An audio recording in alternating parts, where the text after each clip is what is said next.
Hello, my friends.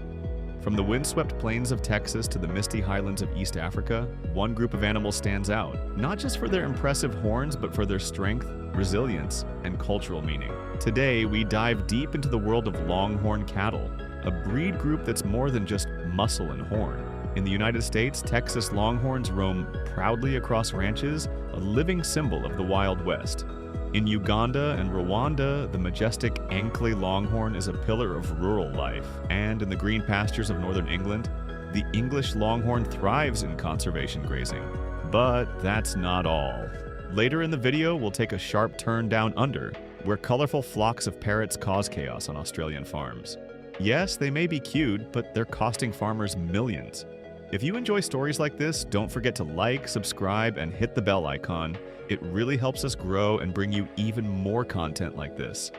We are now in the western region of Uganda, where dawn breaks over the rolling grasslands, and a new day begins for the iconic Ankole Longhorn cattle. These magnificent animals are instantly recognizable by their towering, lyre-shaped horns that can grow over 2 meters long. They are not just cattle, they're a symbol of pride, wealth, and heritage for the Ankole people, the ethnic group after whom they are named. Each morning, hundreds of Ankole cattle are released from simple barns and make their way into the open pastures. Unlike other livestock systems that involve wide migrations, herds here usually graze within a 3-mile radius from the farm. This is because East Africa, particularly countries like Uganda, Rwanda, and Kenya, is blessed with rich natural food sources year-round. It's estimated that nearly 7.3 million Ankole Longhorns are raised across the African continent, with the highest concentrations in Uganda.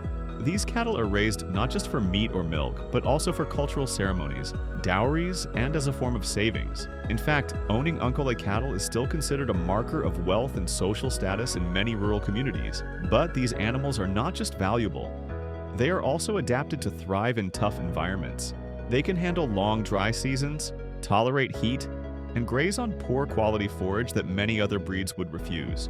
Their adaptability makes them one of Africa's hardiest cattle breeds. Despite their cultural and ecological value, Ankole cattle face pressure. Compared to the Zebu cattle, which number over 300 million in Africa, the Ankole population is relatively small. Farmers looking for higher milk yield or faster growth rates often turn to crossbreeding, risking the dilution of pure Ankole bloodlines. In Uganda's grazing pastures, farmers build rainwater tanks and canals to provide clean water for their herds. At night, when the sun fades over the hills, the cattle return to open-air barns with no roofs. Every few days, farmers burn straw inside the pens to produce smoke that repels insects and parasites. Many believe this also helps keep the animals calm and stress-free. From tradition to survival, the Ankole Longhorn is more than just livestock. It is a living legacy. Now we head west, to the heart of Texas, where dusty trails and sprawling ranches tell the story of one of America's most iconic animals, the Texas Longhorn. With horns stretching out over 7 feet from tip to tip, these cattle aren't just raised, they're celebrated.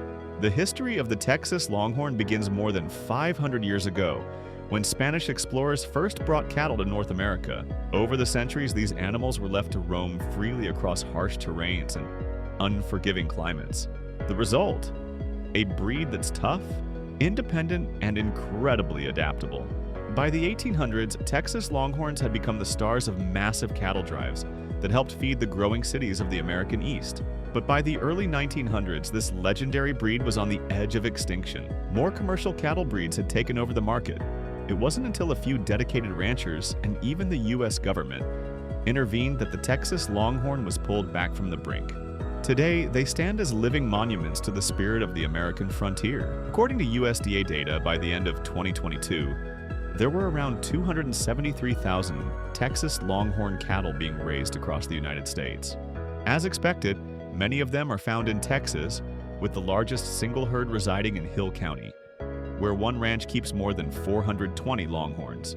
These cattle are primarily raised for meat and crossbreeding, but their role extends beyond economics. Longhorns are often kept as heritage animals, featured in exhibitions, rodeos, parades, and even tourist attractions. Ranchers take pride in maintaining the breed's distinctive look and horn shape. Each year, about 45,000 Texas Longhorns are slaughtered for meat. Calves are generally kept until they are at least 18 months old to ensure proper growth and horn development.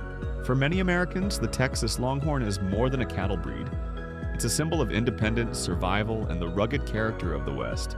And in that sense, they're not so different from their Ankole cousins across the ocean. Leaving behind the prairies of Texas, we now find ourselves in the rolling hills and green pastures of northern England, home to one of the oldest and most distinguished cattle breeds in the world, the English Longhorn.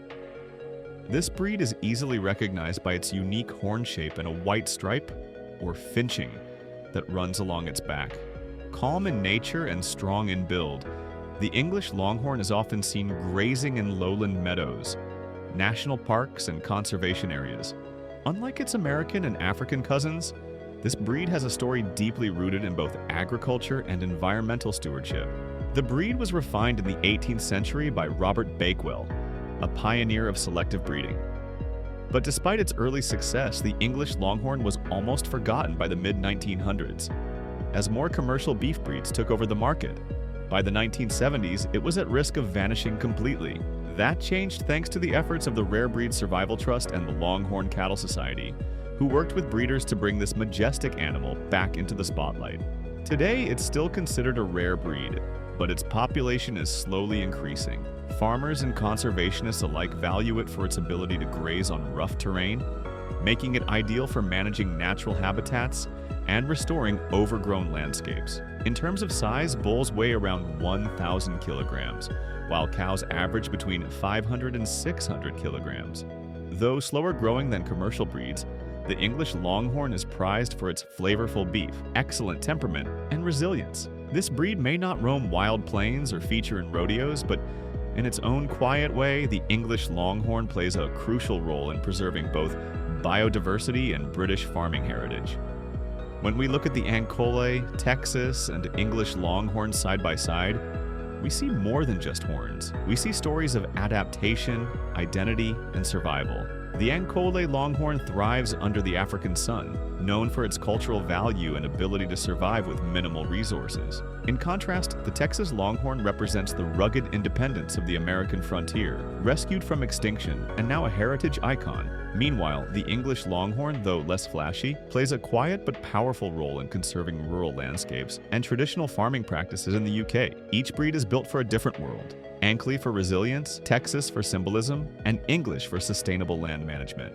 Yet they all reflect the same core traits: hardiness, history, and the deep connection between humans and livestock. These Longhorns aren't just animals, they are living archives of the cultures and environments that shaped them. Hello, my friends. Farming challenges don't stop with droughts or disease. Sometimes they come from the sky. In Australia, one of the biggest and most surprising threats to agriculture comes not from mammals, but from flocks of wild parrots. These birds may look colorful and harmless, but they cause millions in damage every year.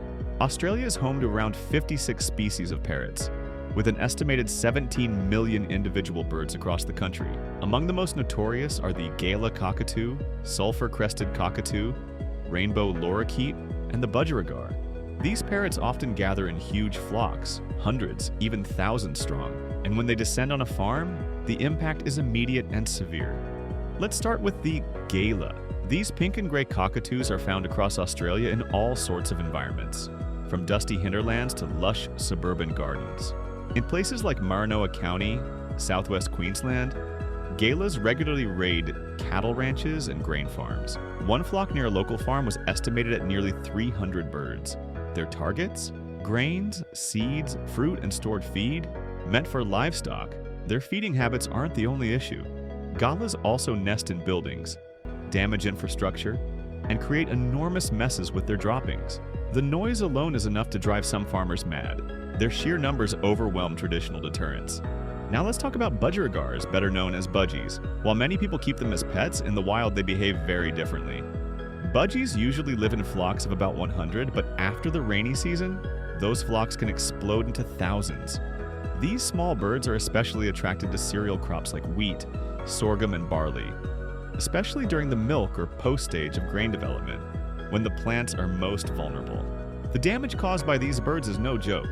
It's estimated that Galas alone cost Australian grain farmers over 173 million Australian dollars annually. On top of that, Government efforts to control them cost nearly $4 million a year. These controls include trapping, scaring, and in some cases, legal culling, all done under strict wildlife laws to ensure humane treatment. Budgies, too, contribute to the problem. With a wild population of nearly 5 million, they are a constant presence in agricultural zones. They need to drink at least 7 times a day, so water sources like tanks and irrigation lines attract massive numbers. Even birds of prey like falcons can't make a dent in their population. Only about 1.3% of budgies die each year due to natural predation or disease. So while the image of parrots fluttering through blue skies may seem peaceful, for Australian farmers it's a growing crisis. Insects and wild mammals may be the usual suspects, but birds, from cockatoos to budgies, are quietly becoming one of the biggest threats to crops in the country. Each Longhorn breed carries more than genetic traits. They carry centuries of culture, survival, and identity. And just as farmers protect what matters to them, they must also defend against threats. So whether it's raising heritage cattle or fending off feathered invaders, the world of farming remains a story of balance, care, and fierce connection to the land.